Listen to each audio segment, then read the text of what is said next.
अस्सलामुअलैकुम, welcome to Punjab technical and science academy.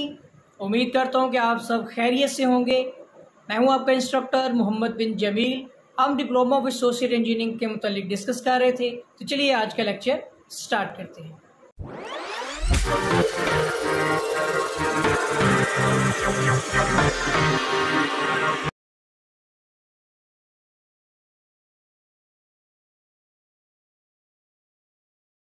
Advanced quantity surveying civil 303 DAE first annual 2022 part B section number 1।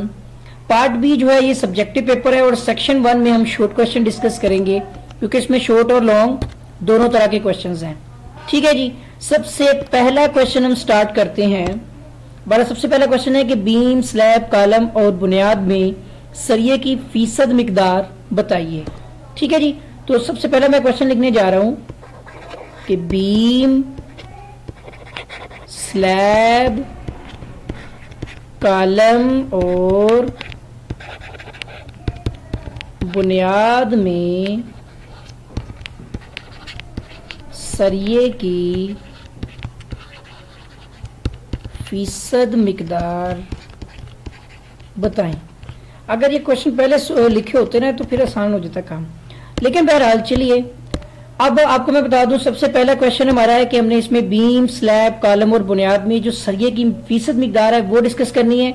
तो सबसे पहले आप ये देखिएगा कि जो बीम है और स्लैब, इन दोनों में, ठीक है ना, चाहे वो बीम हो या स्लैब हो, इन दोनों में जो है ना 1% जो है वो स्टील की मिकदार जो है वो होती है इसकी टोटल क्वांटिटी की।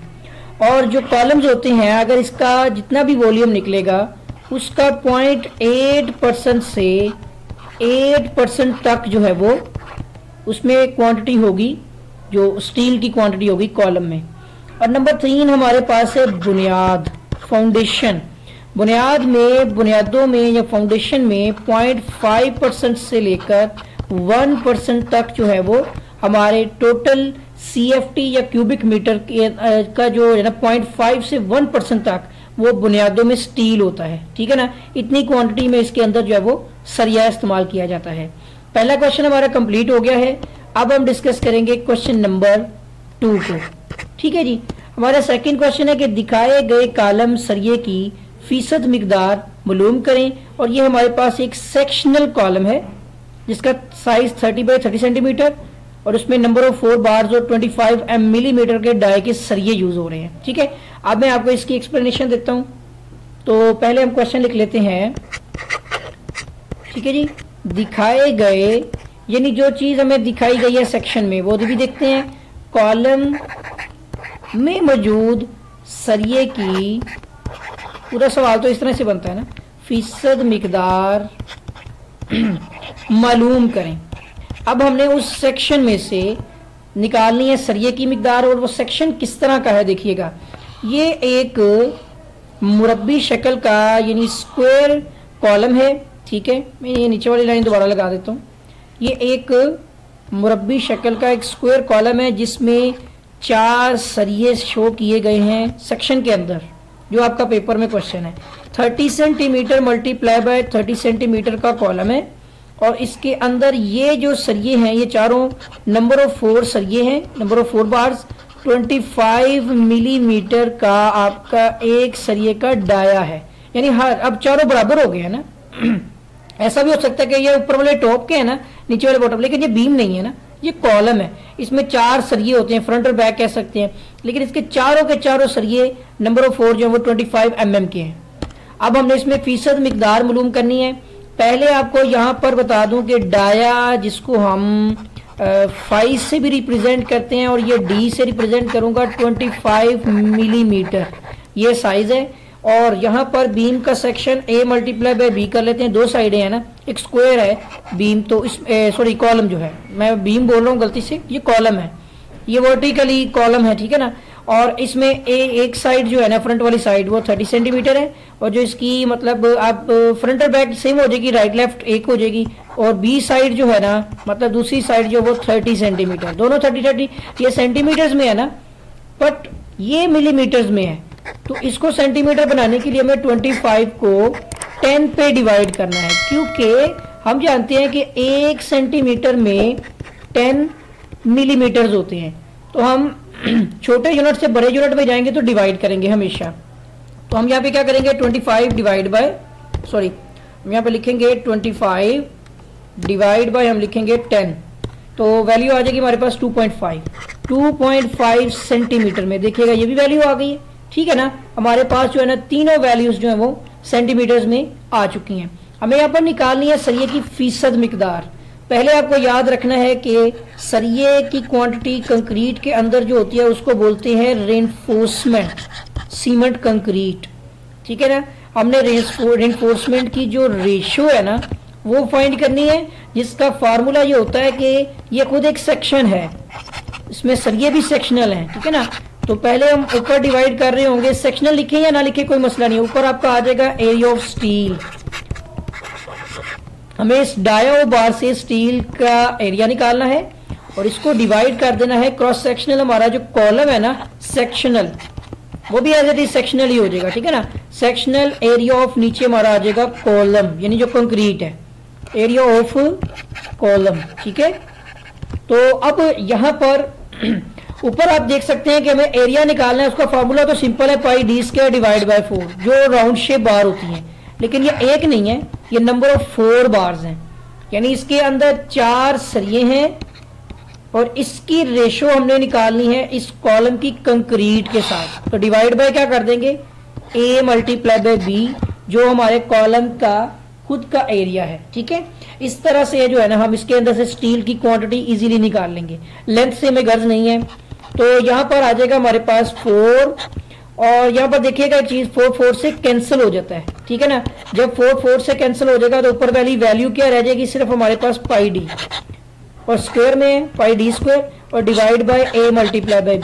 दोनों वैल्यूज मौजूद हैं, पाई वैसे ही आ जाएगा। डाया हमारे पास जो है वो यहाँ आप देख सकते हैं 2.5 सेंटीमीटर, तो 2.5 और सेंटीमीटर भी आप चाहें तो लिख लें, स्क्वायर लेना है, और डिवाइड बाय नीचे आपके पास आ जाएगा 30 मल्टीप्लाई बाय 30, ये तो सेंटीमीटर स्क्वायर होने वाला है। ऊपर भी वैसे आप चाहें तो सेंटीमीटर स्क्वायर यूनिट लिख सकते हैं, ठीक है जी। हम यहाँ पर 2.5 का स्क्वायर लेंगे, ठीक है, और पाई से मल्टीप्लाई करना है, तो ये सेंटीमीटर लिखने की जरूरत यहाँ पर नहीं है, बस स्क्वायर करके आप चाहे सेंटीमीटर स्क्वायर लिख दें, ये यूनिट्स कैंसिल हो जाएंगे। ऊपर वाली वैल्यू आपकी 2.5 है, इसका लेना है आपने स्क्वायर, तो ये आपके पास जो भी वैल्यू आ जाए मल्टीप्लाई बाय पाई, शिफ्ट पाई कर देंगे ना तो वैल्यू आ जाएगी ये 19.63, ये आ जाएगी 19.63, जो वैल्यू आ गई है सेंटीमीटर स्क्वायर में वो कैंसिल हो चुकी है ना। 30 को 30 से मल्टीप्लाई करें तो 900 आता है, ये तो कॉमन क्वेश्चन है ना एक बेसिक। तो अब हमने यहाँ पर देखनी है, इधर लिख लेते हैं या नीचे लिख लेते हैं, ठीक है ना, नीचे ही लिख देते हैं। ये हमारी क्या है, रीइंफोर्समेंट की रेशो आई है अभी तक की हमारी। अब डिवाइड बाय इसको मैं कर देता हूँ 900, देखिएगा हमारी रेशो कितनी आ रही है, 0.0218 है, तो इसको भी 2 कर देंगे इससे करके 0.022।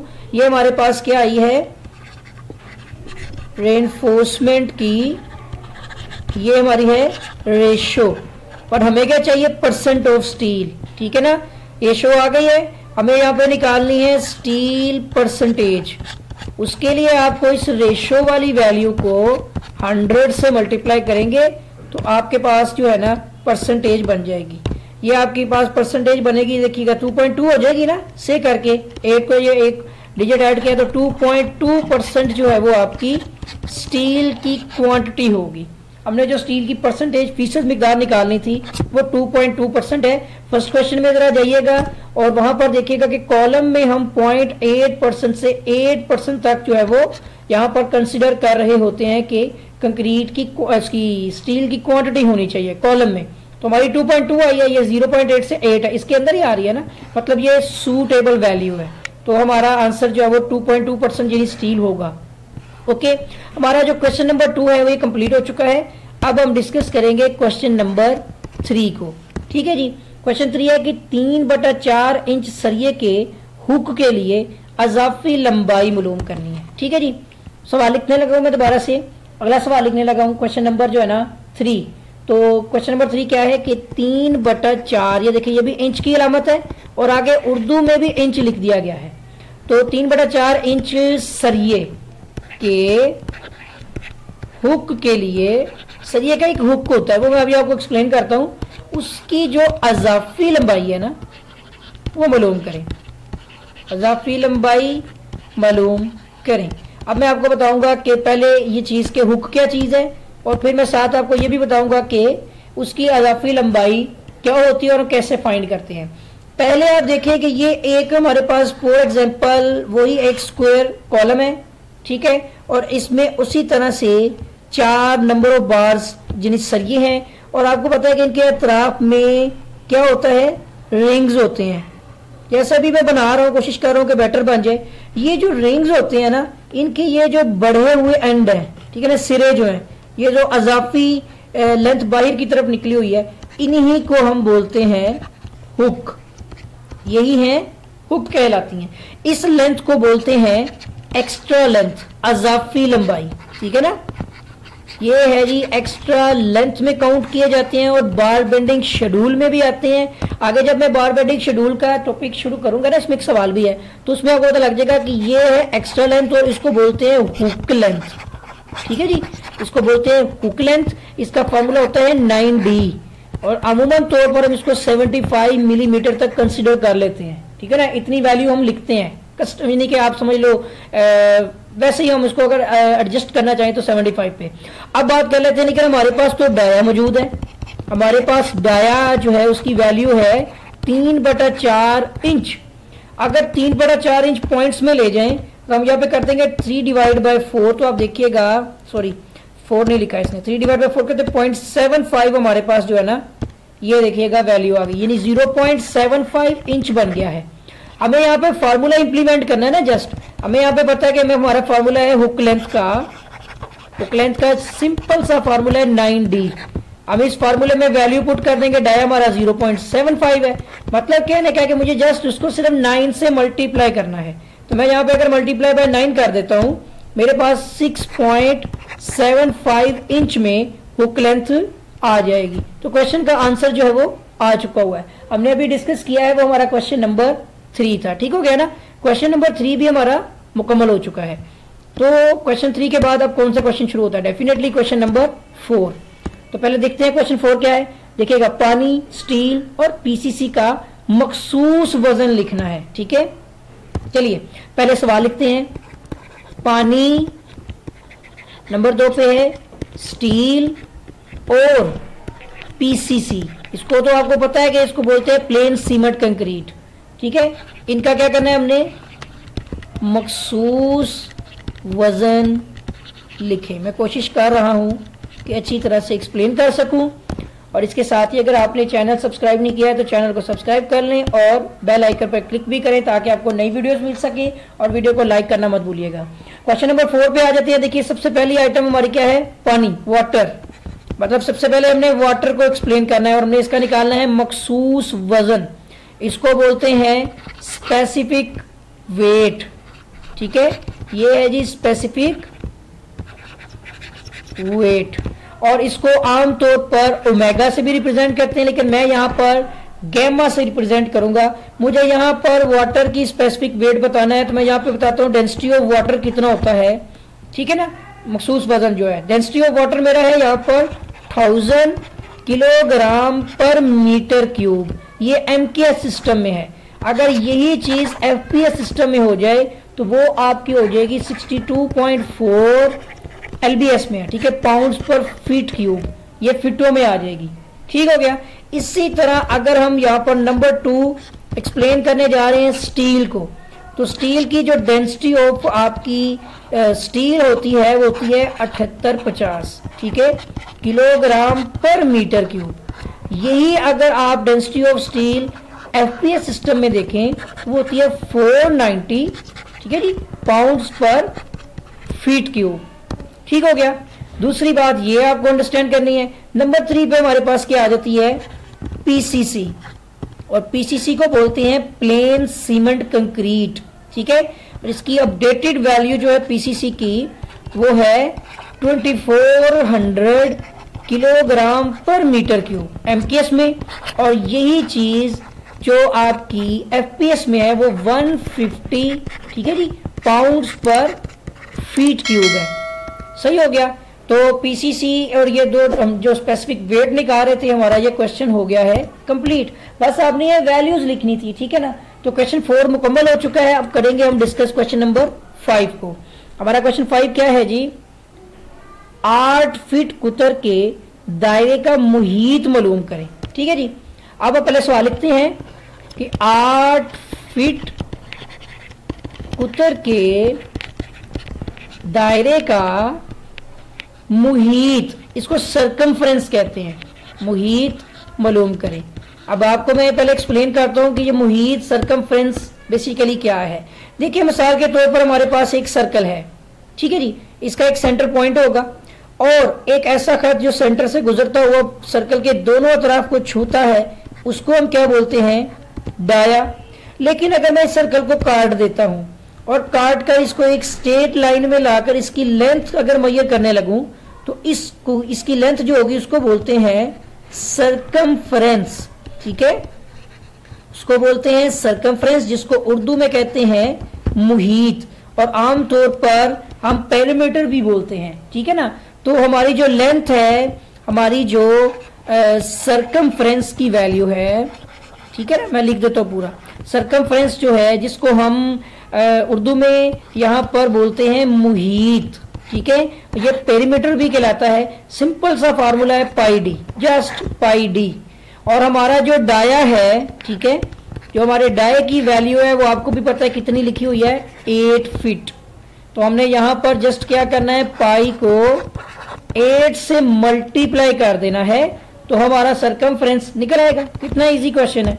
ठीक है, तो अब करके देखते हैं। Shift pi multiply by 8। जब मैं इस तरह से करता हूं तो देखिएगा वैल्यू आती है 25.13। ठीक है, 25.13। और ये किस यूनिट में है, पैरामीटर, ये तो सिंपल फीट में आना है हमारा सरकमफ्रेंस या पैरामीटर, एक ही बात है। ठीक है ना, लफ्ज ही है ना। हम बाउंड्री में ज्यादातर देखते हैं, इसकी बाउंड्री की लेंथ को बोलते हैं बेसिकली। ओके, क्वेश्चन नंबर 5 हो गया हमारा कंप्लीट। नेक्स्ट हम डिस्कस करेंगे क्वेश्चन नंबर 6 को, और मैं उम्मीद करता हूं कि आपको 5 तक के क्वेश्चन समझ आ गए होंगे। क्वेश्चन 6 देखिएगा, यहां पर हमारा क्वेश्चन है प्लास्टरिंग में मिन्हा करने के असूल क्या हैं। ठीक है जी।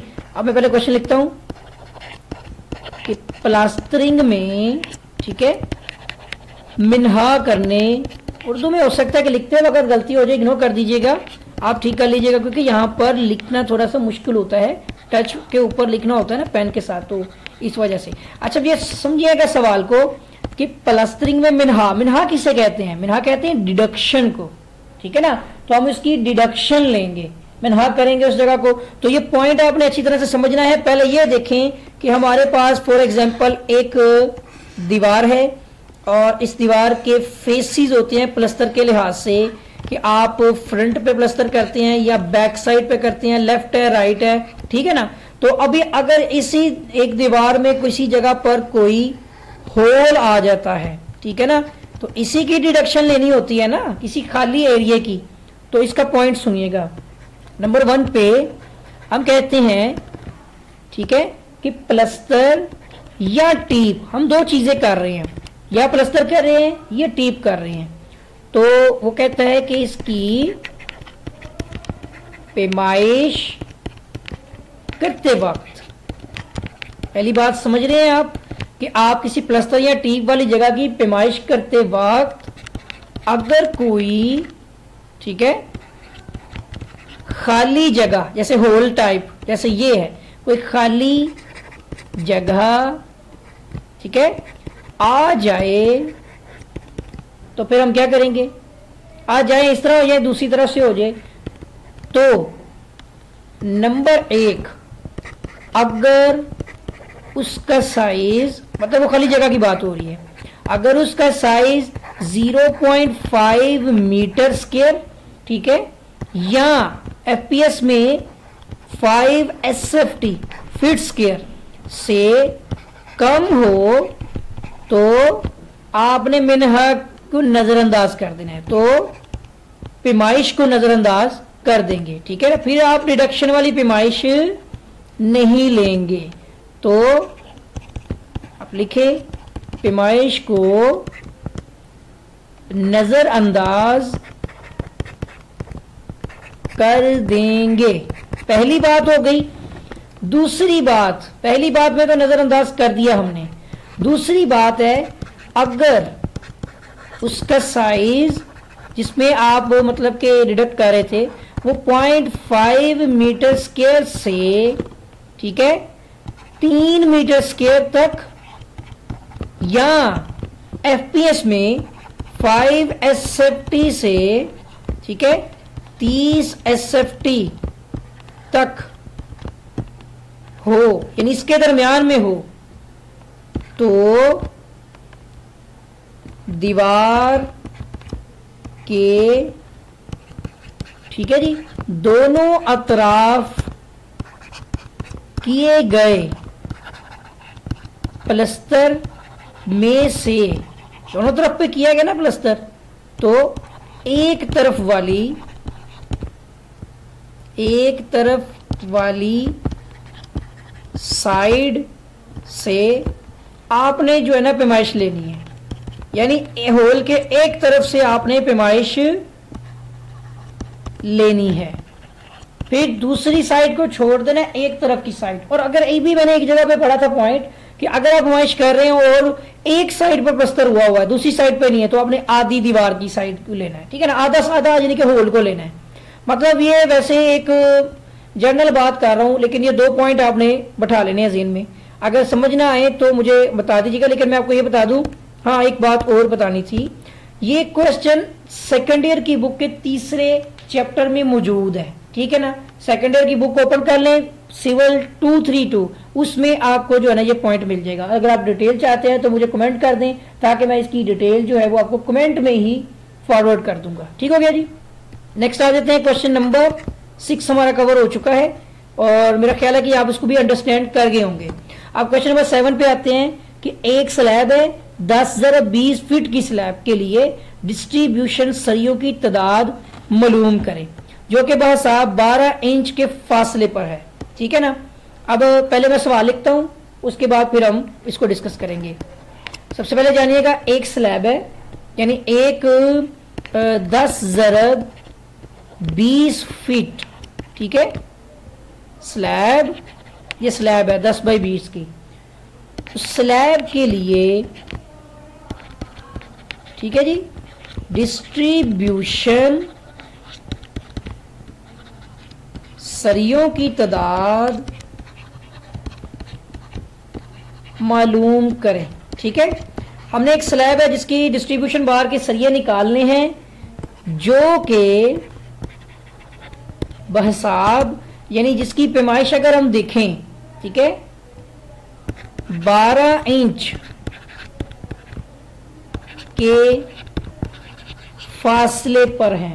ठीक है, मुझे बार बार सेव करना पड़ता है क्योंकि यहाँ से फिर जो है ना ये लैपटॉप का काफ़ी इशू आया है, 2-3 बार ये ऑफ हो जाता है, हीट अप हो जाता है।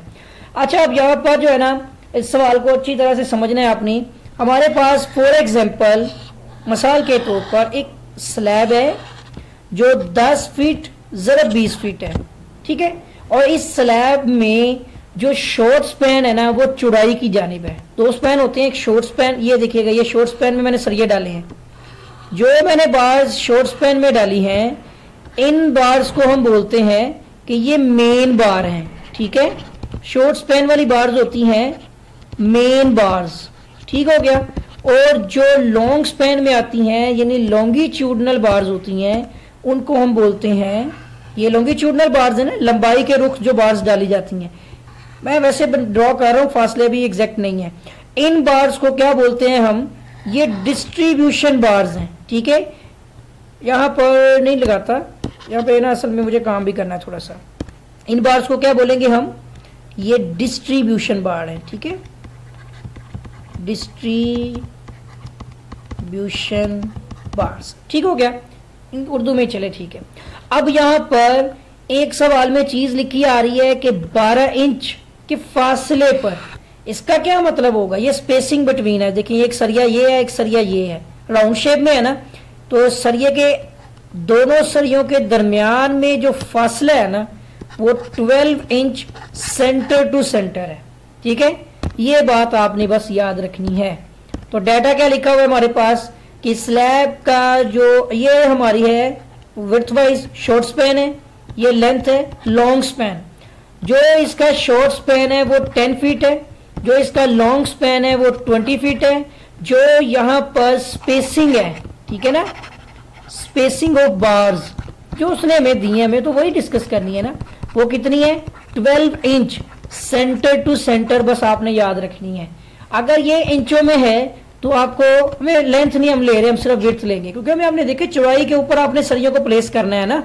तो ये आपकी आ जाएगी 10 मल्टीप्लाई बाय, अगर आप 12 से मल्टीप्लाई करते हैं तो ये 120 इंचीज बन जाएंगे। यहां तक वो क्यों हो जाएगा। उसके बाद अब आपने क्या निकालनी है यहाँ पर सरियों की तादाद डिस्ट्रीब्यूशन के, वो तो चले हो गया। हमें यहाँ पर निकालनी है numbers of bar, number of bars निकालनी है। ये नंबर ऑफ बार्स हो जाए तो ये डिस्ट्रीब्यूशन के लिए है, ठीक है ना, ये है नंबर ऑफ डिस्ट्रीब्यूशन बार्स।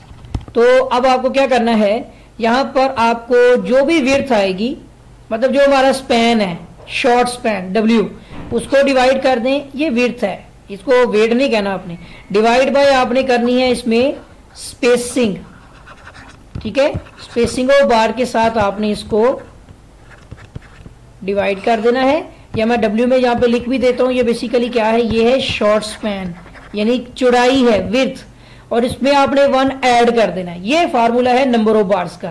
तो यहाँ पर एक चीज देखिएगा कि ये 120 इंचीज, ये आपका शॉर्ट स्पैन है ना, तो हम 120 को डिवाइड कर देंगे स्पेसिंग ऑफ बार जो कि 12 है, 12 के साथ और प्लस 1 करना है आपने। तो वैसे भी आप देख सकते हैं कि ये 12 को उससे डिवाइड करते हैं तो 10 आएगा, ठीक है, उसमें आपने प्लस 1 कर दिया तो आपके पास नंबर ऑफ बार्स कितनी हो जाएंगी 11 बार्स आपकी जो है ना, नंबर ऑफ 11 बार्स, ठीक है। तो ये हमारा आंसर आ चुका हुआ है।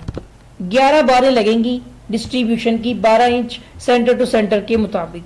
ठीक हो गया जी, ये हो गया हमारा क्वेश्चन। चलें जी, ये क्वेश्चन नंबर क्या था हमारा, क्वेश्चन नंबर 7। ओके, मेरा ख्याल है कि आपको ये क्वेश्चन समझ आ गया होगा, उम्मीद करता हूँ। और कितनी मेहनत करनी पड़ती है, तो इसलिए चैनल अगर आपने सब्सक्राइब नहीं किया ना तो सब्सक्राइब कर लें और बेल आइकन पर क्लिक भी कर लें। अब आगे क्वेश्चन नंबर 8 पे आते हैं। क्वेश्चन नंबर 8 है कि एक 6 फीट ज़रब 5 फीट ज़रब 3/8 इंच की प्लेट है स्टील की, उसका वजन मालूम करें। ठीक है जी, सवाल लिखता हूं मैं यहां पर कि एक 6 फीट ज़रब 5 फीट ज़रब 3/8 इंच की साइज की एक प्लेट है। ठीक है जी, ये एक क्या है, प्लेट है जो किस चीज से बनी हुई है, आगे लिखा भी हुआ है स्टील से। तो इसका हमने क्या करना है, इसका वजन मालूम करें। सही हो गया जी। तो हमारे पास एक प्लेट है और उसका हमने क्या करना है, वजन मालूम करना है। तो इसको पहले समझ लें, ये एक आपके पास प्लेट है कुछ इस तरह से, ठीक है जी, जिसका साइज 6/5 है सपोज, और इसकी थिकनेस है, ये इसकी मोटाई होगी। तो क्या लिखा जाएगा, लेंथ है 6 फीट, ठीक है, और जो इसकी हमारे पास विड्थ है वो 5 फीट है, ब्रेथ कह दें या विड्थ कह लें, और जो इसकी थिकनेस है वो 3/8 इंच है। इंच में नहीं चाहिए, फीट बनानी है। तो आपको तीन सूत्र बताई गई है बेसिकली। तो 3/8 करें, पहले वैल्यू आ जाएगी 0.375, 0.375 ये इंचीज में आई है, ठीक है ना, अभी वही वैल्यू है। आपको फीट बनाना है तो आपको डिवाइड करना पड़ेगा इसको 12 के साथ।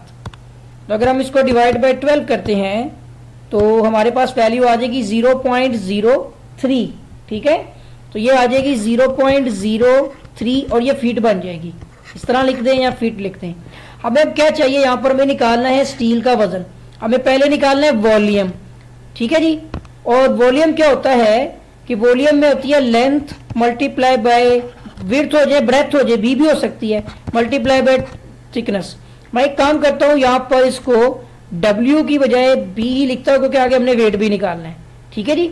तो उसमें फिर आपको मिस्टेक लग सकती है, ये ब्रेथ है, ठीक है, चौड़ाई, और मल्टीप्लाई बाय थिकनेस। लेंथ आपकी कितनी है 6, ब्रेथ कितनी है 5 और थिकनेस कितनी है 0.03।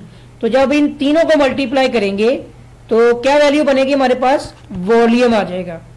ये देखिएगा, इसी को मल्टीप्लाई कर देते हैं 6 से भी और 5 से भी, वॉल्यूम कितना आ जाएगा 0.93 है ना, उसमें एक वैल्यू ऐड हो रही है, पीछे वाला फिगर देखे 4 हो जाएगी, 0.94 ये आपके पास बन जाएगी फीट क्यूब। ये हमारा क्या है वॉल्यूम, ठीक है ना।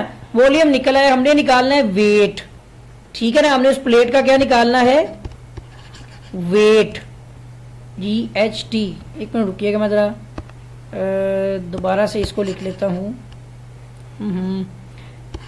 ये ना कुछ प्रॉब्लम आ जाती है टच में, मैंने बताया ना आपको। तो हमने निकालना है यहाँ पर वेट। वेट के लिए हम W रिप्रेजेंट करते हैं और ये वॉल्यूम मल्टीप्लाई बाय जिस मटेरियल में निकालना है, उसने स्टील की बात की थी तो डेंसिटी ऑफ हम लेंगे यहाँ पर स्टील। अब आपको पता चल गया वो डेंसिटी वाले फार्मूले फजूल नहीं थे, उसका काम यहाँ पर है। हमें निकालना है वेट, हमारे पास वॉल्यूम है 0.94 और हमें यहाँ पर मालूम है कि डेंसिटी ऑफ स्टील फिटों में चाहिए ना, तो वो होती है 490 पाउंड्स पर फीट क्यूब, ठीक है, क्यूब में।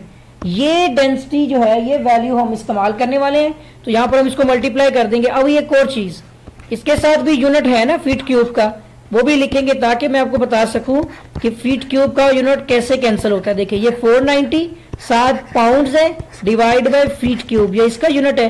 फीट क्यूब से कैंसिल हो जाएगा ना, तो बाकी अब हमें क्या करना है, इसको मल्टीप्लाई करना है। 0.9 जो भी आंसर आए इसको 490 से मल्टीप्लाई करना है, ठीक है।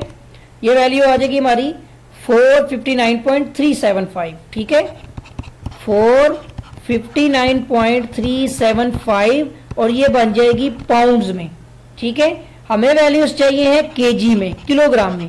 तो आपको एक फैक्टर और बता दूं कि आपने इसको मल्टीप्लाई करना है 0.454 के साथ, ठीक है। जब आप मल्टीप्लाई करेंगे तो वेट केजी में आ जाएगा।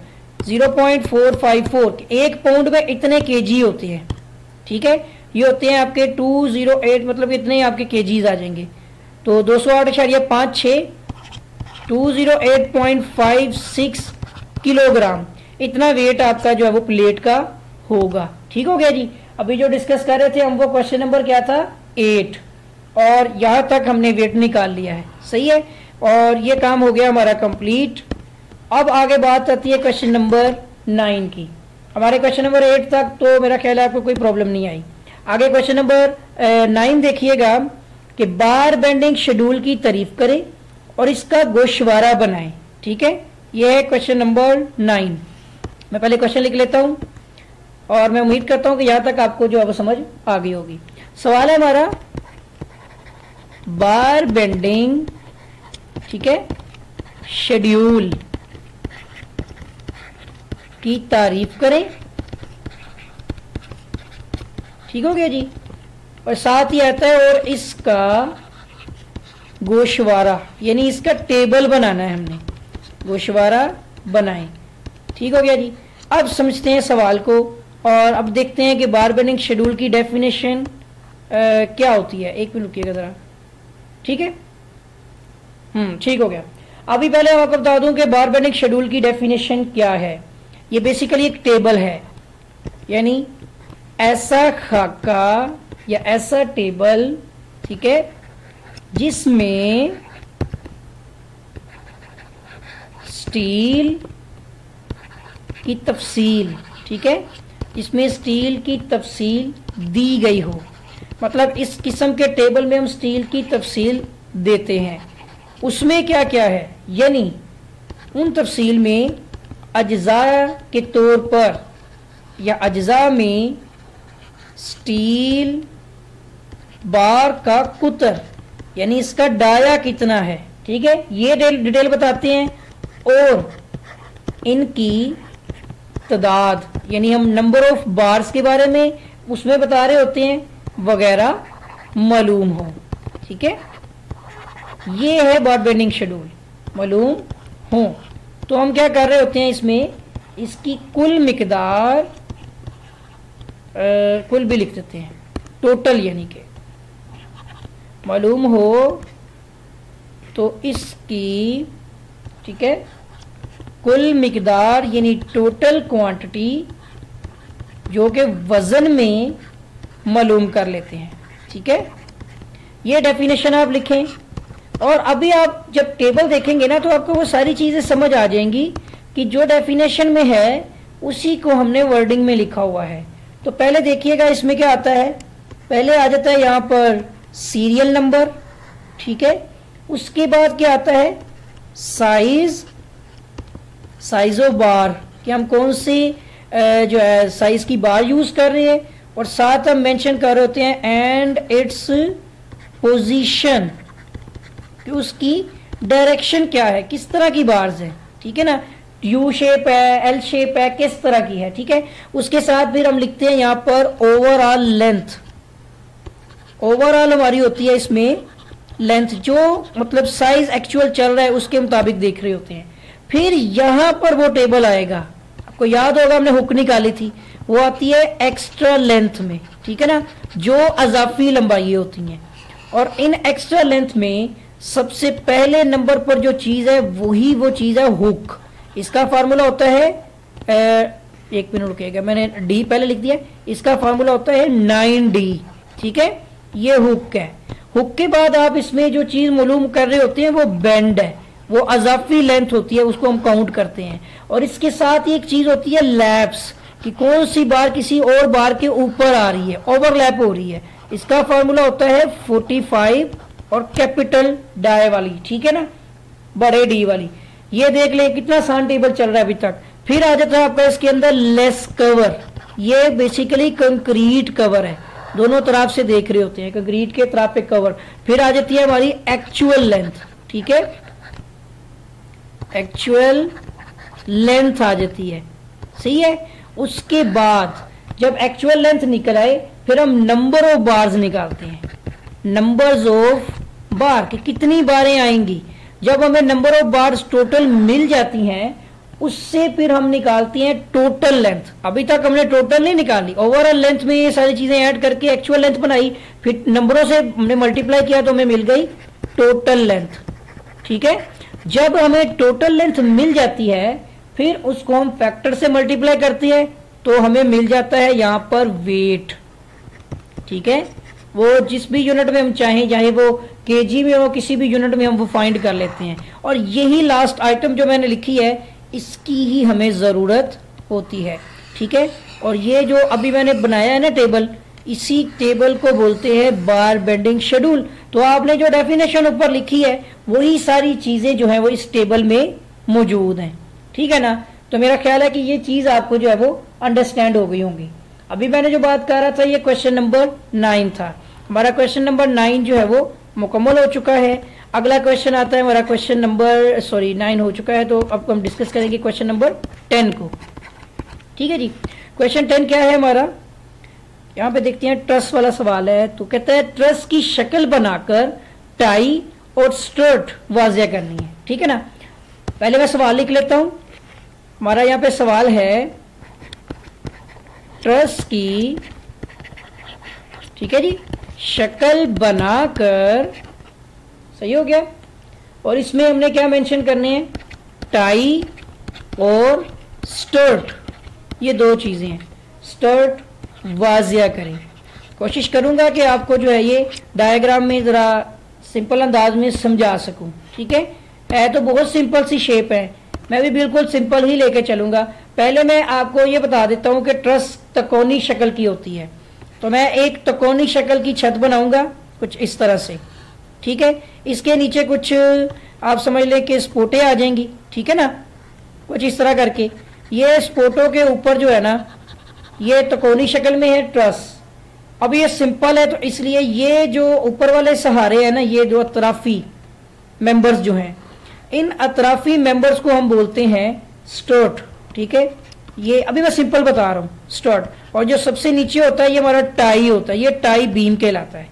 इसी को थोड़ा सा अगर हम ट्रस की डेफिनेशन में देखें तो आपको ये सूटेबल रहेगी कि आप पहले एक जो है वो ट्रस बनाएं और उसके बाद आप उसमें एक वर्टिकल मेंबर जो है बना लें, और उसके बाद आप ये वाले जो तिरछे सहारे हैं ना ये बेसिकली स्टर्ट कहलाते हैं। ये वाला सहारा भी स्टर्ट है, ठीक है, और ये वाला मेंबर भी जो तिरछा मेंबर है इसको बोलते हैं स्टर्ट, और जो नीचे वाली आपकी जो बेस है उसको हम बोलते हैं टाई बीम, ठीक है। और ये खुद क्या है, ये खुद एक ट्रस है, ठीक हो गया जी, गैबल शेप ट्रस है बेसिकली। तो इस चीज को बस आपने ड्रॉ करना है और इसकी टाई और स्टर्ट जो है वो आपने वाजिया करने हैं। इससे ज्यादा अगर आपको एक्सप्लेनेशन मिल जाती है तो बेटर है कि आप वो कर लें, ठीक है। मैं सिर्फ आपको एक्सप्लेन कर रहा था ट्रस और इसकी जो है ना टाई बीम और स्टर्ट क्या चीजें हैं वो मैंने आपको बता दी हैं। इतना भी कर लेंगे काफी है, ठीक हो गया। क्वेश्चन 10 हमारा जो है वो मुकम्मल हो गया। अब बात करते हैं आगे क्वेश्चन नंबर 11 की, ठीक है जी। क्वेश्चन 11 में थ्योरी का सवाल है, सिविल 3D के इस्तेमाल और फवायद लिखें। सिविल 3D बेसिकली एक सॉफ्टवेयर है, ठीक है, लैंडस्केपिंग सॉफ्टवेयर। पहले मैं सवाल लिखता हूं। सवाल है हमारा सिविल, ठीक है, अपने ब्लू कलर के मार्कर से सवाल लिखते हुए पेपर अटेम्प्ट इसी तरह से करना है जैसे मैं कर रहा हूं ना। कलर आपने ऊपर हेडिंग देनी है मार्कर के साथ और नीचे सवाल सोल्व कर दें बस, और कोई पैटर्न नहीं है। तो सिविल 3D के, ठीक है, इस्तेमाल और फवायद लिखें, ठीक है, फवायद लिखें। हमने इसके यूजेस बताने हैं और साथ इसके एडवांटेजेस यानी फवायद क्या है। तो देखिएगा मैं पॉइंट में आपको समझा देता हूं। पहले मैं इसके लिखने लगा हूं इस्तेमाल।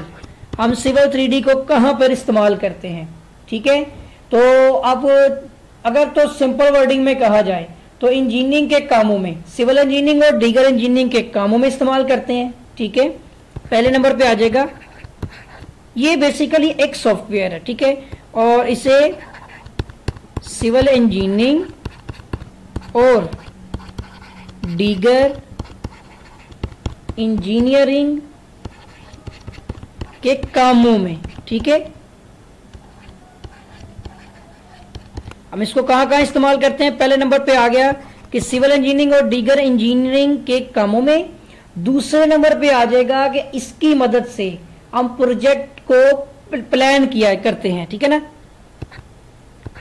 इस सॉफ्टवेयर की मदद से, बेसिकली ये सॉफ्टवेयर है, इस सॉफ्टवेयर की मदद से, ठीक है, हम प्रोजेक्ट प्लान करते हैं, ठीक है। प्रोजेक्ट को प्लान करते हैं, ठीक है। हम अपने बारे में लिखेंगे ना, हमें क्या क्या मालूम है। इसके अलावा जिसे आप मैनेजमेंट भी कहते हैं, और फिर इसकी मदद से जो है ना एक इम्पोर्टेंट सवाल आ रहा है, मतलब पॉइंट है, इसकी मदद से हम जो है वो ट्रांसपोर्टेशन, ठीक है, इंजीनियरिंग हो, ट्रांसपोर्टेशन इंजीनियरिंग, उसके बाद आ जाएगी दरियाओं की ट्रेनिंग, ठीक है, दरियाओं की ट्रेनिंग यहां पर लिखने में मसला आ रहा है, ठीक है। उसके बाद हो जाएगा आपका बंदरगाहों की तमीर, ठीक है, और नहरों की तमीर आ जाएगी, यानी ये इस लेवल तक काम करता है। नहरों की तामीर, डैम और बैराजों, ठीक है, की तमीर, और अब रहायशी आ जाएगा, और रहायशी कॉलोनियों में ये करता क्या है बता देता हूँ। कॉलोनियों की तमीर से मुतल्लिका की तमीर से मुतल्लिका प्रोजेक्ट तैयार किए जाते हैं, ठीक है, प्रोजेक्ट तैयार किए जाते हैं। अब वो प्रोजेक्ट कैसे होते हैं पहले बात कर ली है। वो ये है कि आप जो है ना इसके अंदर ड्राइंग्स बनाते हैं, ये सारी चीजें करते हैं, वो फायदे में पता चलेंगी आपको। इस्तेमाल में यही चीजें हैं, इससे हम प्रोजेक्ट बनाते हैं मुख्तलिफ किस्म के, चाहे वो बंदरगाहों के हों, चाहे वो डैम, बिराज, रहायशी कॉलोनियाँ, मुख्तलिफ किस्म के। और यही बात अगर इसके फायदे में देखें, इसका फायदा क्या है। इसका फायदा हमें ये होता है कि सर्वे से हासिल करदा डाटा, जो भी डाटा हमें सर्वे करने के दौरान में मिलता है ना, वो हम ऑटोकैड में इंपोर्ट कर सकते हैं, ठीक है। वो हम ऑटोकैड में इंपोर्ट कर सकते हैं, मैनुअल डाटा को कंप्यूटर में हम इंपोर्ट कर सकते हैं, किया जा सकता है। ये बेसिकली ऑटोकैड ही का सॉफ्टवेयर है। ऑटोकैड सिविल 3D के नाम से मशहूर सॉफ्टवेयर है। अगर आप ये सीखना चाहें तो कमेंट कर दीजिएगा ताकि मैं इसके ऊपर भी वर्किंग शुरू कर दूं। उसके बाद क्या होता है, इस सॉफ्टवेयर की मदद से हम मटेरियल का तज्जिया कर सकते हैं, एनालिसिस कर सकते हैं। ये फायदा है इसका, तज्जिया कर सकते हैं, ठीक है। यानी तकमीना वगैरह निकालते हैं ना, एनालिसिस करते हैं कितनी क्वांटिटी होगी, कितनी चीज़ें आएंगी, वो सारी चीज़ें हम इसमें से निकाल सकते हैं। ये ऑटोमेटिक वर्क करता है, एक्सेल और ऑटोकैड के साथ मुंसलिक होता है। नंबर 3 आ जाएगा हमारा, प्रोजेक्ट की रिपोर्ट्स भी तैयार की जा सकती है, ठीक है ना। प्रोजेक्ट की रिपोर्ट्स भी तैयार की जा सकती हैं। उर्दू में यहाँ पे गंदी लिखी जा रही है, मैं भी फटाफट लिख रहा हूँ ताकि आपको एक्सप्लेन कर सकूँ, ताकि और फिर ये लैपटॉप का भी पता कोई नहीं होता, किसी लम्हे भी ये बंद हो जाएगा। अच्छा जी, नंबर 4 पॉइंट हमारा ये बन रहा है कि ड्राइंग्स भी तैयार की जाती है। वो तो डेफिनेटली ये ऑटोकैड की तरह सॉफ्टवेयर है, तो ड्राइंग्स भी तैयार कर ली या की जाती हैं, ठीक है ना। ड्राइंग भी तैयार, ये मैं रेस कर रहा हूँ, मैं दोबारा लिखता हूँ, तैयार की जाती हैं, कर ली जाती तो नहीं होता, ड्राइंग्स भी तैयार की जाती हैं, जा सकती हैं तो बात ही नहीं है, क्योंकि ये करता ही है, ड्राइंग्स तैयार करता है। ये कुछ पॉइंट थे हमारे, हमारा क्वेश्चन मुकम्मल होगा। अब इससे भी शॉर्ट कर सकते हैं, कोई मसला नहीं है, ठीक है ना। इन पॉइंट्स में से आप कुछ भी लिख सकते हैं, कुछ 2-2, 3-3 पॉइंट लिखें, कम से कम 2 नंबर का सवाल है, तो उस तरह आपने इसको अटेम्प्ट कर देना है। 11 क्वेश्चन मुकम्मल हो गया। क्वेश्चन नंबर 12 की बारी आ गई है। क्वेश्चन नंबर 12 क्या है जी, सिविल 3D में पार्सल्स बयान करें, ठीक है जी। सवाल लिखते हैं पहले, सिविल 3D में, ठीक है, पार्सल्स बयान करें। अब हमने सिविल 3D में देखने पार्सल्स क्या होते हैं, ठीक है जी। ये बेसिकली प्रोजेक्ट तैयार करते हुए लेयर्स होती हैं, ये बाउंड्रीज हैं बेसिकली। अब मैं आपको इसकी डेफिनेशन बताता हूँ बिल्कुल सिंपल अंदाज में कि पार्सल्स क्या हैं। पार्सल्स हैं कि मुख्तलिफ प्रोजेक्ट, ठीक है, तैयार करते वक्त जमीन के कितात, कितात कहते हैं साइडेज होती हैं, यानी अजला। कितात की तकसीम हम उसको मुख्तलिफ हिस्सों में तकसीम करते हैं, बाउंड्री बनाते हैं, तो तकसीम की जाती है इस तरह, ठीक है। बनने वाले छोटे किता को सिविल 3D यहां नीचे ले आते हैं, ठीक है, पार्सल कहा जाता है, ठीक है। और इसमें ये होगा कि मुख्तलिफ लोगों के घरों की हदूदबंदी हो रही है, या किसी भी रेलवे लाइन का या किसी रोड का जो ओवरऑल एरिया होता है, जहाँ पे जो रोड के लिए जो लैंड विड्थ होती है, वो सारी चीज़ें इसी में आती हैं, ठीक है ना। ये पार्सल्स के लाएगा, जो इसके छोटे छोटे किता को सिविल 3D में कहा जाता है, ठीक है ना। कितात, ये मैं बता रहा था आपको, इमला में हो सकती है गलती, ठीक है, तो ये आपने ठीक कर लेनी है। सही हो गया जी, ये था क्वेश्चन नंबर 12। अब बात करते हैं क्वेश्चन नंबर 13। 13वां सवाल क्या है, ठीक है जी, ये आपको बुक में भी मिल जाएगा। वैसे सिविल 3D में अलाइनमेंट बनाने के तरीकों के नाम लिखे, ठीक है ना।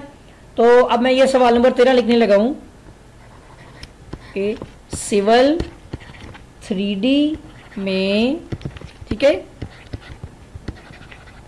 अलाइनमेंट बनाने के तरीकों के नाम लिखें। अब वो तरीके जो है ना, मेथड्स, जिनके ज़रिए से हम सिविल 3D सॉफ्टवेयर में अलाइनमेंट्स करते हैं, उनके मैं नाम लिखने लगा हूँ यहाँ पर, वो आपने याद करने हैं। पहला तरीका है जिसको हम कहते हैं कि ऑब्जेक्ट से, ठीक है, ऑब्जेक्ट्स, इनकी डिटेल नहीं है, सिर्फ नाम याद करने हैं, नाम ही लिखने हैं आपने। ऑब्जेक्ट से डिटेल आपको बुक में मिल जाएगी। नंबर 2 जो है ना, दूसरा तरीका है ऑफसेट से, ठीक है, नंबर 2 ऑफसेट से। इसके अलावा एक तीसरा तरीका भी है जो है लेआउट से, ठीक है जी। और नंबर 4 यहां पर आ जाएगा बेस्ट फिट, ये एक मेथड है बेस्ट फिट। और नंबर 5 मौजूदा अलाइनमेंट, या मौजूद अलाइनमेंट, जो अलाइनमेंट पहले से मौजूद है उसी अलाइनमेंट के जरिए से हम जो है इसकी मजीद अलाइनमेंट कर सकते हैं, ठीक है जी। ये कुछ अलाइनमेंट मेथड्स हैं।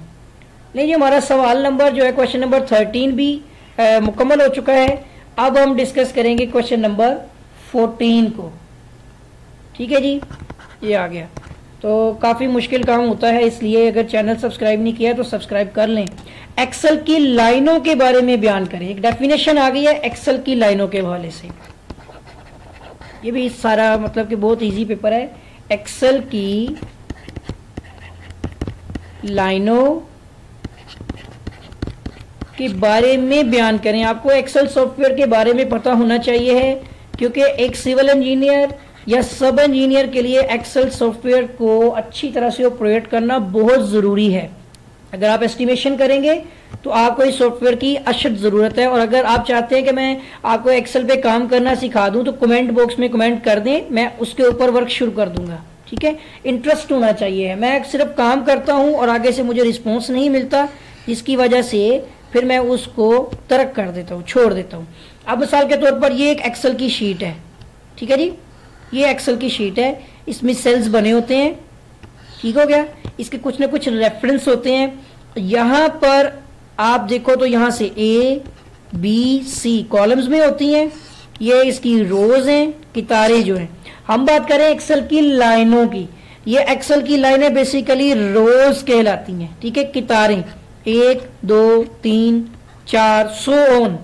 तो हम बात कर रहे हैं इस चीज की, जो मैं अभी यहाँ पर हाईलाइट करके बता देता हूं कि हम किसको पढ़ रहे हैं। हम पढ़ रहे हैं इसको, जो मैंने हाईलाइट किया ना सारी लाइन, ये रो कहलाती है, ठीक है। इसको हम बोलते हैं रो, ये सारी कहलाएगी रो हॉरिजॉन्टल प्लेन में, ठीक है जी। ये रो है, तो हम इसी को डिस्कस कर रहे हैं। इसी की डेफिनेशन है एक्सेल की लाइन। लाइनें होती क्या हैं? अब आप पहले याद रखिए, इसका बेसिक इंट्रोडक्शन है कि एक्सेल सेट, ये सेट है ना पूरा, में रोज यानी लाइनों, रोज की तादाद कितनी होगी इसने यहां पर बता दी है कि वो होती है 10482, ठीक है, 576, कुछ इतनी रोज होती है, इतनी ज्यादा जो है वो रखी गई हैं। इससे ज्यादा नहीं होंगी, बस ये है कि अपडेट होता जाता है ना, तो फिर वो लाइंस बढ़ाते हैं। हर लाइन की ऊंचाई की बात हो रही है। अब मैं वो आपको भी बता देता हूं। हर लाइन की जो ऊंचाई है ना, वो 12.75 से लेकर 15 पिक्सल्स तक, पिक्सल जो है ये भी एक यूनिट है, ठीक है ना, तक रखी या होती है। अब ये क्या चीज है? ये चीज है, ये दो लाइनों के दरमियान में ये जो आपकी एक रो है, इस रो की एक हाइट है। आप इसको माउस के जरिए से कम ज्यादा कर सकते हैं। जो कस्टम होती है वो 12.75 से 15 पिक्सल तक होती है, ठीक है। आप इसको चेंज कर सकते हैं। यानी उसमें लिखा है, यह बताया गया कि जिसमें तब्दीली की जा सकती है। आपने इसकी स्टोरी लिखनी है ना, जो चीज पूछी है उसके बारे में बताएं, ठीक है। तो इसकी आप चौड़ाई जो है वो कम ज्यादा इसमें तब्दीली की जा सकती है। इन लाइनों को, अब मेन पॉइंट है, इन लाइनों को यानी रोज को, ठीक है, हिसाबी नंबर लाइक 1 2 3 सो ऑन, यही लिखा हुआ देखें, यही है ना, 1 2 3 फिर 4 वगैरह से या वगैरह लगे होते हैं, लगे होते हैं, यही नंबर लगे होते हैं इनको। तो ये हमारा क्वेश्चन नंबर 14 था, जिसमें आपने एक्सेल की लाइनों के मुतालिक बताना था, यानी एक्सेल की रोज क्या है। और अगर आपको ज्यादा डिटेल आती है तो आप और ज्यादा डिटेल भी लिख सकते हैं। अब हमारा क्वेश्चन आ गया, क्वेश्चन नंबर 15। एक्सेल में फीसद निकालने की मिसाल से वजाहत करें, ठीक है। हमने एक्सेल में फीसद निकाल सॉरी परसेंटेज निकालनी है, ठीक है। तो मैं पहले सवाल लिखता हूं। हमारा क्वेश्चन है एक्सेल में फीसद निकालने की, ठीक है जी, मिसाल से वजाहत करें। हमने एग्जाम्पल की मदद से करनी है ये। तो सबसे पहले मैं जो है ना वही एक एक्सेल को हमने फीसद निकालना है ना, हम पहले एक्सेल शीट बना लेते हैं, एक फर्जी सी शीट बनाते हैं और फिर उसमें मैं आपको वर्क करके बताऊंगा कि हमने काम कैसे करना है। कोशिश कर रहा हूं कि अच्छे तरीके से बन जाए। थोड़ी बड़ी कर दी है मैंने, ताकि मैंने सेल बड़ा क्यों रखा है बताता हूँ, इसमें मुझे काम करने में आसानी हो जाएगी, ठीक है जी। लें जी, एक मिनट रुकिएगा ज़रा। अच्छा जी, ये आपको पता है यहाँ पर ये क्या है जी, कॉलम ए है, ये कॉलम बी है, ये कॉलम सी है, इसी तरह से ये 1 है, ये 2 है, ये 3 है। अब फीसद निकालनी है। स्टूडेंट वेट कीजिएगा, अजान हो रही है।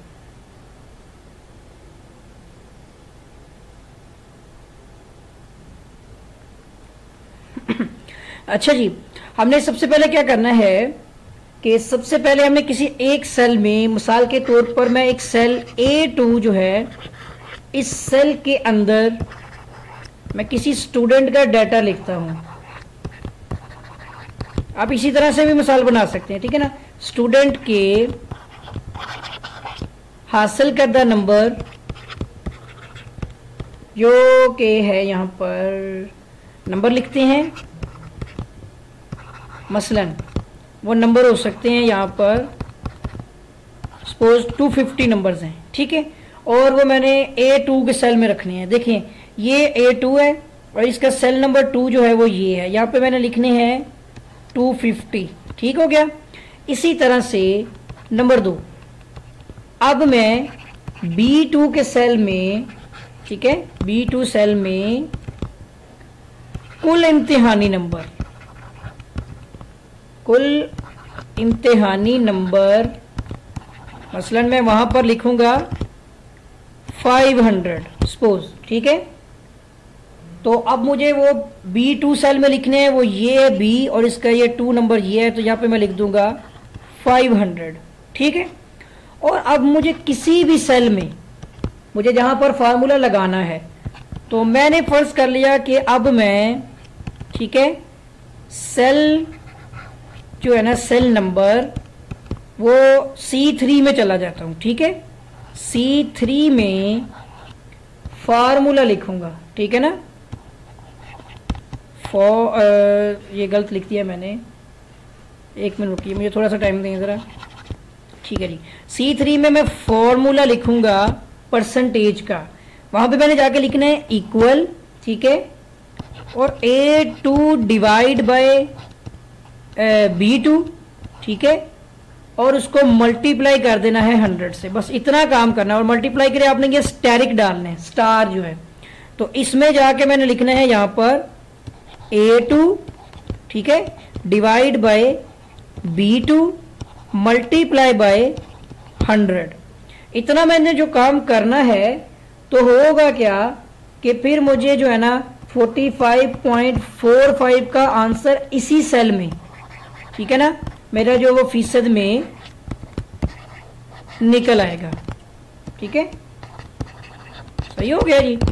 और अब मैं आपको वो सेल भी बता दूं, मैंने सपोज 250 जो है वैल्यू A2 में पुट की, ठीक है, और मैंने B2 सेल में 500 पुट कर दिया, सही हो गया। और उसके बाद मैंने यहाँ पर ये C3, ठीक है, एक मिनट रुकिएगा, ये C3 में मैंने ये फार्मूले वाली वैल्यू पुट की, ठीक है जी। C3 में मैंने ये फार्मूले वाली वैल्यू पुट की, जैसे ही पुट करके एंटर करूंगा तो मेरे पास जो है इसका रिजल्ट आ जाएगा 45.45, ठीक है। ये वो मतलब कि तरीकाकार होता है एक्सेल में परसेंटेज निकालने का। सही हो गया जी। क्वेश्चन नंबर जो 15 है ये मुकम्मल हो गया है। नेक्स्ट आ जाएगा क्वेश्चन नंबर 16, यहाँ तक मेरा ख्याल है कि आपके सारे पॉइंट्स क्लियर हैं। अब हम देखते हैं क्वेश्चन नंबर 16 क्या चीज़ है। क्वेश्चन 16 में है कि एक्सेल में सेल एड्रेस की मिसाल से वजाहत करें। अभी हम बात जो कर रहे थे ना वही चीज़ ही है, ठीक है ना।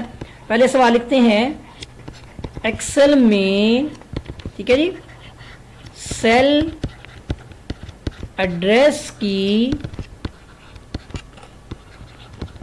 मिसाल से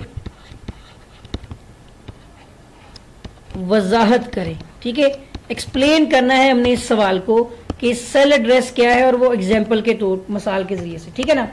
तो अब यहाँ पर बात कर लेते हैं कि वो जो सेल का एड्रेस है क्या चीज़, ठीक है। मैं पहले यहाँ पर एक एक्सेल की उसी तरह से एक शीट बना लेता हूँ। ये सारा काम एक्सेल में है। अगर मैं यहाँ पर सॉफ्टवेयर यूज़ करूँगा तो आपको बेहतर तरीके से बता सकता हूँ, मगर अभी हम पेपर सोल्व कर रहे हैं इसलिए यहाँ से मुझे एक्सेल पे जाने में थोड़ा सा मसला आएगा, लेकिन मैं सोल्व तो कर सकता हूँ। लें जी, ये देखें, ये एक्सेल की शीट है। यहाँ पर है हमारा ए, यहाँ पे बी, यहाँ पे सी, और ये 1 2 3 4 एंड 5। अब मैं आपको एक्सप्लेन करता हूँ एक्सेल के अंदर सेल एड्रेस क्या होता है। पहले हम थोड़ी सी डेफिनेशन पढ़ते हैं इसकी, सेल एड्रेस की, ठीक है ना। ये होता है हमारा कि एक्सेल प्रोग्राम, ठीक है, ये डेफिनेशन पहले पढ़ते हैं, इसको पहले थोड़ा सा फीड पढ़ लेते हैं। एक्सेल प्रोग्राम में लाइनों, जिनको हम रोज बोलते हैं, ये पीछे भी पढ़ के आए ना, रोज, वो रोज है, लाइन है, इसकी डेफिनेशन पढ़ी है। और कॉलमों, जिसपे ए बी सी लिखा हुआ है, के मिलने पर जो बॉक्स बनता है, ये बॉक्स है ना एक, इसमें एक भी लिखा हुआ है, वो खुद भी एक बॉक्स है, लेकिन इसके आगे ए के नीचे और एक के दाएं तरफ एक खाली बॉक्स बना हुआ है, ठीक है ना। जो बॉक्स बनता है उनको क्या बोलते हैं हम, उनको बोलते हैं सेल। यही है वो सेल, यानी खाना, ठीक है, उनको सेल कहा जाता है। अब इसमें सेल एड्रेस क्या है, वो कहता है हर सेल, यानी एक ही बार लिख दें उर्दू में या इंग्लिश में, का शीट में, ये शीटें या नीचे टैब्स आएंगे, शीट में एड्रेस होता है। हर सेल का एक अपना एड्रेस होता है, ठीक है, जिसे सेल नेम कहते हैं, सेल नेम या सेल एड्रेस, ठीक है, कहा जाता है। डेफिनेशन तो क्लियर हो गई है। अब मैं आपको सेल एड्रेस बताता हूं। मिसाल के तौर पर उसने यहां पर बात की जो बॉक्स बनता है। देखिए, मैं यहां पर पहले वाले को सिलेक्ट कर लिया है, देखिए मैं यहां पर हूं, तो ये एक बॉक्स बन गया है ना। इस बॉक्स का एड्रेस क्या होगा, A1, यहां पर लिखा जाएगा, यहां पर लिखा आएगा A1, ठीक है जी। और इसी खाने को बोला जाता है सेल एड्रेस, ठीक है जी। ये है सेल एड्रेस। मेरा ख्याल है कि आपको ये बात भी समझ आ गई होगी, ठीक हो गया जी। ये हमारी डेफिनेशन थी, सिंपल सा सेल एड्रेस। अगर यहां पर, एक मिनट रुकिएगा, एक और कलर में आपको एक्सप्लेन कर दूं। अगर आप यहां पर मौजूद हैं तब आपके सेल एड्रेस की वैल्यू क्या हो जाएगी, डेफिनेटली C5, तब आपका सेल एड्रेस क्या हो जाएगा, उस वक्त में फिर आपके सेल एड्रेस की वैल्यू हो जाएगी C5, ठीक है ना। ये थोड़ी सी एक्सप्लेन करनी थी बात। ले जी, हमारा ये क्वेश्चन जो है, क्वेश्चन नंबर 16 ये मुकम्मल हो गया है। अब आ जाते हैं क्वेश्चन नंबर 17 के ऊपर, ठीक है जी। तो 17 क्वेश्चन है कि एक 10 मुरब्बा मीटर फर्श के नीचे 2.5 सेंटीमीटर की कंक्रीट 136 की तह के लिए सीमेंट मालूम करें, ठीक है जी। आप पहले सवाल लिखते हैं, एक 10 मुरब्बा मीटर, ठीक है, फर्श के नीचे 2.5 सेंटीमीटर की कंक्रीट, इसकी रेशो है 1:3:6, ठीक है, की तह जो है उसके लिए, जो तह है ना नीचे वाली लेयर, उसके लिए हमने सीमेंट की मिकदार मालूम करनी है। ठीक है, मालूम करें। एक फर्श के नीचे आप 2.5 सेंटीमीटर की एक लेयर डाल रहे हैं, उसमें हमने सीमेंट की क्वांटिटी जो है वो मालूम करनी है। बहुत सिंपल क्वेश्चन है ये। पहले आप देखिए 10 मुरब्बा मीटर फर्श के नीचे, मतलब जो आपका एरिया है फ्लोर का, एरिया ऑफ जो आपका फ्लोर है वो कितना है 10 मुरब्बा मीटर, यानी 10 मीटर स्क्वायर। ठीक है, और आपके पास जो लेयर जो थिकनेस है, ठीक है, उसकी जो आप कंक्रीट डाल रहे हैं, थिकनेस ऑफ कंक्रीट कह सकते हैं, वो 2.5 सेंटीमीटर है। क्या हमें सेंटीमीटर वैल्यू चलेगी? नहीं ना, हम इस 2.5 को 100 पे डिवाइड करेंगे मीटर बनाने के लिए। तो हम क्या करते हैं 2.5 डिवाइड बाय 100, ये वैल्यू आ जाएगी 0.025 मीटर। ठीक है, अब जब ये वैल्यू बन जाएगी तो हमारे पास जो वॉल्यूम होगा कंक्रीट का, ये कौन सा वाला होगा? वेट, गीला है। वेट वॉल्यूम ऑफ कंक्रीट जो है हमारी, वो आ जाएगी यहाँ पर एरिया मल्टीप्लाई बाय थिकनेस से। ठीक है, एरिया कितने है 10 मीटर स्क्वायर, और इसको मल्टीप्लाई करना है थिकनेस से 0.025 के साथ। ठीक है, तो हमारे पास क्या आ जाएगा यहाँ पर वॉल्यूम कंक्रीट का आएगा, वो भी वेट वॉल्यूम। ठीक है ना, ये आ जाएगा वेट वॉल्यूम ऑफ कंक्रीट। इसको शॉर्ट फॉर्म में लिख देते हैं वेट वॉल्यूम ऑफ कंक्रीट।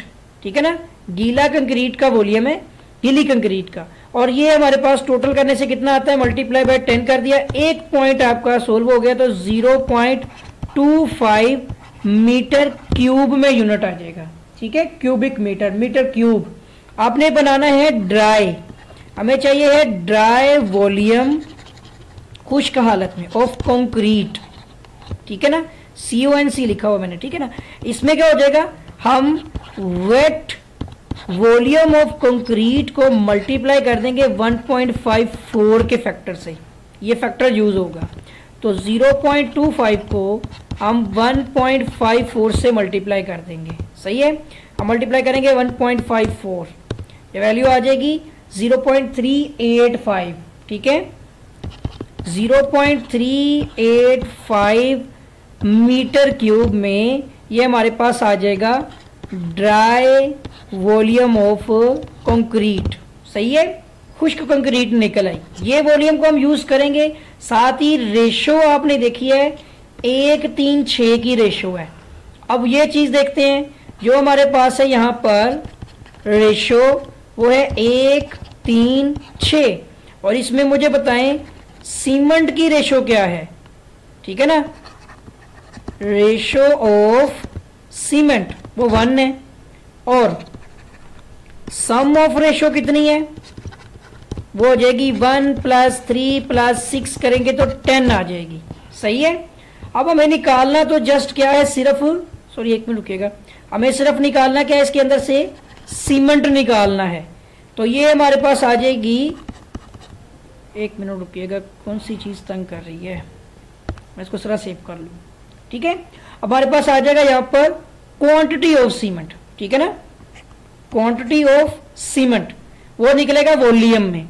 तो वो हम क्या करते हैं, यहाँ पर फॉर्मूला लिखेंगे कि एक मिनट क्या हो गया इसको, हाँ जी, ये आ जाएगा हमारे पास रेशो ऑफ सीमेंट, इसको हम डिवाइड कर देंगे सम ऑफ रेशो से, थोड़ा स्टक हो रहा है ना इसलिए, सम ऑफ रेशो के साथ, और मल्टीप्लाई कर देंगे इसको जो हमारा यहाँ पर वॉल्यूम आया है।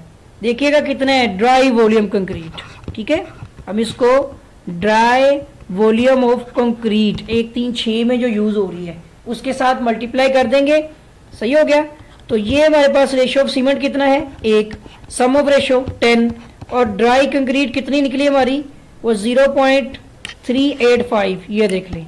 ठीक है, 0.385। अब हम क्या करते हैं, इसको सोल्व करते हैं, तो हमारे पास सीमेंट का वॉल्यूम आ जाएगा। हमें सीमेंट ही निकालना है ना, डिवाइड बाय मैंने 10 कर दिया है, ये आ जाएगा। ठीक है, 0.0385, 0.0385 मीटर क्यूब। मुझे यहाँ पर चाहिए हैं सीमेंट बैग्स, ठीक है, सीमेंट के बैग्स चाहिए हैं।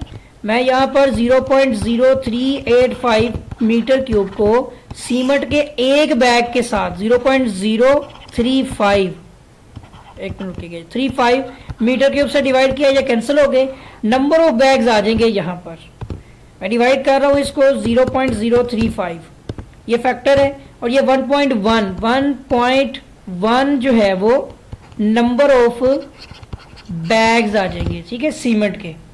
ये हमारा क्वेश्चन भी हो गया मुकम्मल। किसी किस्म की प्रॉब्लम हो तो आप पूछ सकते हैं, कमेंट कर दीजिएगा। और क्वेश्चन नंबर हमारा 17 था आई थिंक। अब हम डिस्कस करेंगे क्वेश्चन नंबर 18 को, ठीक है जी। पहले देखते हैं सवाल क्या है हमारा। क्वेश्चन नंबर 18 में है कि 5 फीट लंबी 3/4 इंच मुरब्बा सलाख का वजन मालूम करें, ठीक है।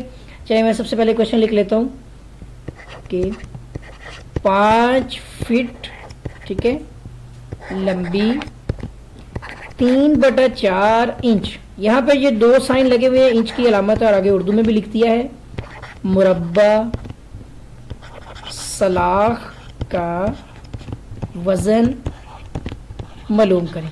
हमने इस सलाख का जो है वो वजन मालूम करना है। मैं आपको डायग्राम के जरिए से जो है वो एक्सप्लेन कर देता हूँ। तो चलिए देखिएगा, सबसे पहले हमारे पास एक मुरब्बा शक्ल की सलाख का ये सेक्शन बनता है, जिसमें ये 3/4 इंच ज़रब 3/4 इंच की है, ठीक है। 2 साइड्स इसकी होंगी हमारे पास। अगर हमारे पास एक लेंथ है, लंबाई इसने हमें बताई है कि 5 फीट लंबी सलाख है, तो दूसरी चीज़ें फिर 2 जो है हमारे पास, वो एक तो विड्थ होगी, ठीक है, एक हमारी डेप्थ हो जाएगी। विड्थ कह दें या आप ब्रेथ कह दें, ठीक है ना। तो जो ब्रेथ है हमारे पास वो 3/4 इंच है, ठीक है, और जो डेप्थ है हमारे पास सलाख की वो भी 3/4 इंच है। अब सबसे पहले हमें फिट्स में चाहिए ना वैल्यूज, तो हम क्या करेंगे, यहाँ पर इन इंचीज को फिट बनाएंगे। सबसे पहले हम 3/4 करते हैं, सॉरी एक मिनट दोबारा से करता हूँ, 3/4 और ये मेरे पास वैल्यू आ जाएगी 0.75 इंच में। ये भी 0.75 इंच हो जाएगा, मगर मुझे वैल्यूज चाहिए हैं फीट में, तो मैं इसको जो है वैल्यू को 12 पे डिवाइड कर दूंगा, ठीक है ना। दोनों वैल्यूज इंचीज में है, दोनों वैल्यूज मुझे फीट में चाहिए हैं। तो यहाँ पे क्या करना है, मुझे इसको डिवाइड कर देना है 12 के साथ।